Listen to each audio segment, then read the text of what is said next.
Hello and welcome to another edition of Books and Things. My name is Kenny and I am the senior pastor of Hickory Grove Presbyterian Church in Mount Juliet, Tennessee. Today I am excited to talk to you about the introduction to Michael Horton's book, Justification, Volume 2. We just got done with a series of videos on the first volume in this two-volume set. And in this second volume, Horton picks up essentially where he left off. In the first volume, we looked at the development of justification from the Bible down through the history of the church in order to kind of distill what a Reformed Protestant understanding of justification is against the historical backdrop of medieval Catholicism, nominalism, post-Trent Catholicism, and so on. In this volume, he's engaging in a rather exegetical and theological deep dive into the doctrine itself in conversation with more modern developments in theology and exegesis having to do with, the Apostle Paul and what he was doing in the New Testament and what salvation really looks like on biblical terms. Now, as the name of this chapter would suggest, justification and biblical theological paradigms, this chapter does focus on paradigms. And the Reformation, of course, was the dislodging of a certain medieval paradigm concerning justification and the cementing of a new paradigm. And today, many are trying to overrun that paradigm, to replace it with something different. And usually that attempt is rooted in, or it's done in the name of biblical studies. The reformers, these critics, these modern critics would say, were too beholden to their theological systems, to their own understanding of legal and forensic and covenantal categories that they were working with back in the 16th and 17th century. And even today, Protestants are too beholden to our received doctrine of justification. Our theology blinds us to certain developments that have taken place in terms of recovering the historical documents of Second Temple Judaism and really attending to Paul in the New Testament in light of what we know about the Second Temple, or the Second Temple. What we need to do now is get beyond all of that theology, jettison it in order to get back to what Paul really meant, in order to really understand what justification is. Now, the problem with that sort of approach, well, there are lots of problems with it, but this idea that we need to overturn our theology in order to do better biblical study is just naive. We are doing theology all the time. There is no such thing as exegesis without presuppositions. We're coming to the text with certain understandings about what kind of text it is, why we should be reading it at all, right? The theology is always in play when we're reading the Bible. And if we dig down into these modern proposals, which Horton will do through the book, we'll see that even when they're claiming to do strictly doing biblical exegesis, we're just reading the Bible. You dig down, you look at the baseline assumptions, and you see that there's a lot of unchecked theology and unchecked philosophy going on in those things. Now, these modern proposals, what are we talking about? Just a few specific ones that he mentions in this introductory chapter. The new perspective on Paul, uh, apocalyptic liberation views, like you would find in someone like Douglas Campbell, and radical orthodoxy, which we have talked about some before in previous videos. John Milbank, Graham Ward, Catherine Pickstock, those sorts of people. Now, sometimes these different proposals agree with one another, and sometimes they oppose one another, but they all seem to share a common assumption about the Reformation. And the real interesting thing that Horton points out in this chapter is that as much as they claim to know the Reformation and as much as they critique it, their works actually show very little familiarity with what the reformers actually believed and taught. Horton shares even one reference from a work by N.T. Wright, where he admits to having read very little of the source material. And so you have Wright, who is at war with the Lutheran doctrine of justification, whatever that is, and yet he doesn't know his enemy. Now, more generally, this is called straw man argumentation. and it violates our basic intuitions and expectations with respect to intellectual virtue. If you want to come after someone, if you want to critique someone, then you better be able to understand their argument and articulate it in ways that they themselves would recognize and say, yeah, that's my argument. Now, getting to the heart of the chapter, Horton spends a great deal of time highlighting a number of false choices that the modern proposals want you to make with respect to the Reformation doctrine. And the first false choice has to do with picking between the Historia Salutis and the Ordo Salutis. The Historia Salutis is basically redemptive history. The major events that have happened across the biblical timeline. So, creation, Exodus, you could say monarchy, exile, incarnation, death, resurrection, ascension, those sorts of things. The objective events that have happened in history to move along God's redemptive plan. The Ordo Salutis has to do with the order of salvation, salvation as it occurs in an individual. So we usually talk about things like predestination, effectual calling, conversion, justification, adoption, sanctification, and so on into glorification. Now, according to advocates of the new perspective on Paul, which would include people like Christar Stendahl, E.P. Sanders, James D.G. Dunn, what Paul cared most about was the Historia Salutis. The life, death, resurrection, and ascension of Christ were this great cosmic eschatological event. They were the breaking in of a new era. And justification is less about how you get right with God and more about how you get included in that new era. So, according to the new perspective, the reformers essentially rejected, maybe not rejected, but really downplayed that historical eschatological perspective and focused instead on the personal elements of salvation. They didn't care so much about the Historia Salutis, they focused on the Ordo Salutis, and they made it so that that was all that Paul cared about. Now, what do we say to that? To that, we simply say, read the reformers.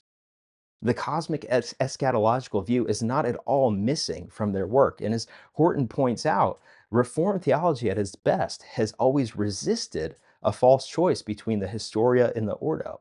Salvation comes to us subjectively on the basis of what Christ has accomplished objectively. He has accomplished the work of redemption in the world, in world history, and the Spirit is now applying the benefits of that work to us in terms of our individual history. You don't have to have one or the other, and you don't have to pretend like the reformers played this false binary game and they chose Ordo over Historia. Now, the other false choice he presses is actually a choice between three alternatives, the covenantal versus the apocalyptic versus the forensic. And this was put forward by, respectively, people like N.T. Wright, Douglas Campbell, and James Dunn. For N.T. Wright, if you read his writing on justification, the covenant is everything. The story of Israel, the story of God's promises and purposes for Israel. In Jesus, in his telling, is the fulfillment of that. In him, we have the return of Israel from the exile and the fulfilling of God's covenant promises, the ushering in of the Messianic age and the dawning of the Holy Spirit. Uh, and in that framework, justification is again not about how you get right with God. It's actually about ecclesiology. It's about figuring out who is a part of God's covenant people.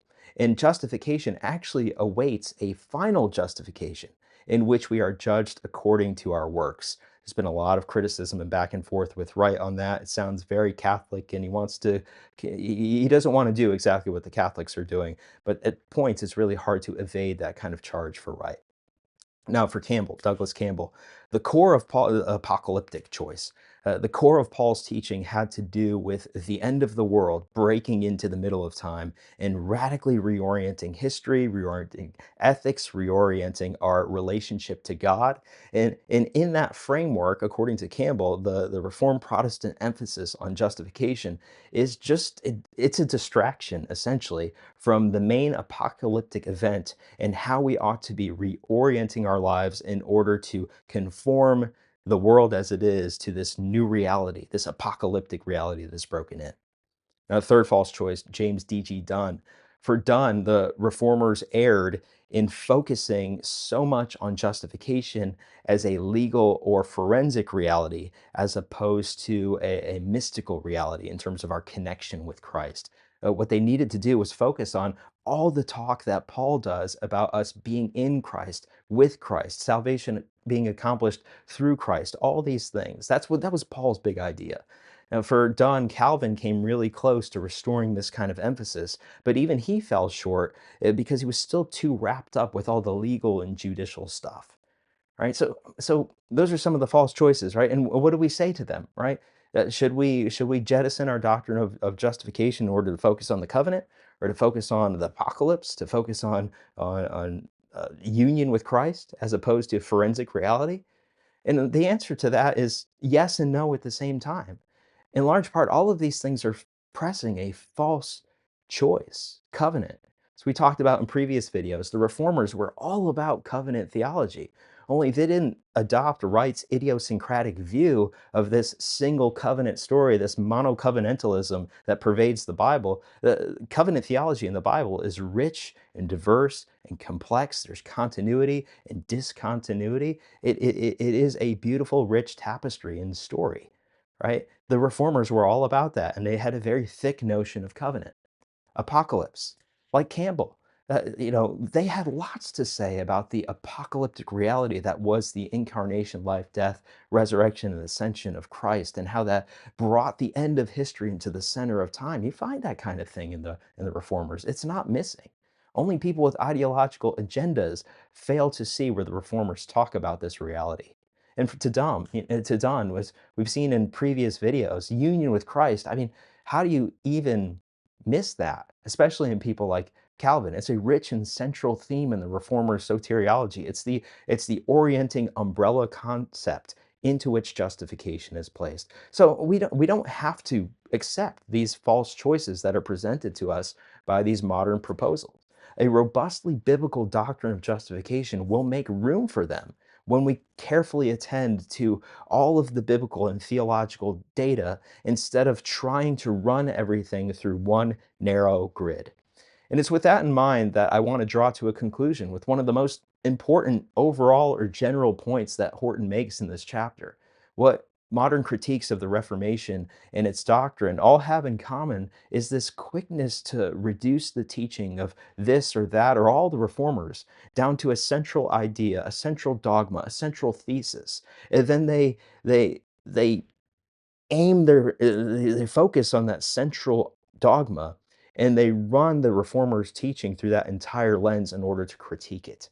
And ironically enough, they then turn to the New Testament and find their own version of the central idea or dogma that they think is the linchpin, the thing that Paul really cared about, the thing that we have to focus on in order to get everything else right. And they read everything through that lens, and they critique anyone who points out any biblical or theological data that might pull us in a different direction or add some complexity to that or thicken it out. Now, I'm looking forward to walking through this book because from what I know about Horton, what I've read of him in the past, I know he's going to resist that easy reductionism as he explores the biblical and theological themes that intersect in our doctrine of justification. And I think that's an important, just methodological word for us to end on. When you are evaluating an opponent or you are evaluating an argument and you think that you found the one thing, you found the central idea that makes sense of everything else that they've said, be careful. Proceed with caution because, first of all, human beings are rarely that coherent. Maybe you have found the central idea, but odds are there are going to be moments in their argumentation where they're closer to it or farther to it. And you want to be careful so that you can evaluate the argument on its own terms.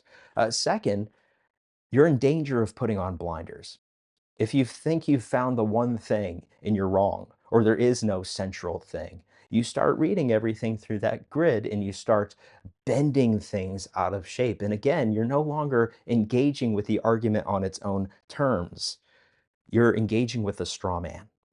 So look for organizing principles. Look for organizations, look for coherence, but be careful not to reduce your opponent to just one central thing, because again, you're likely to erect a straw man and find yourself arguing not with a human being, but with a figment of your imagination.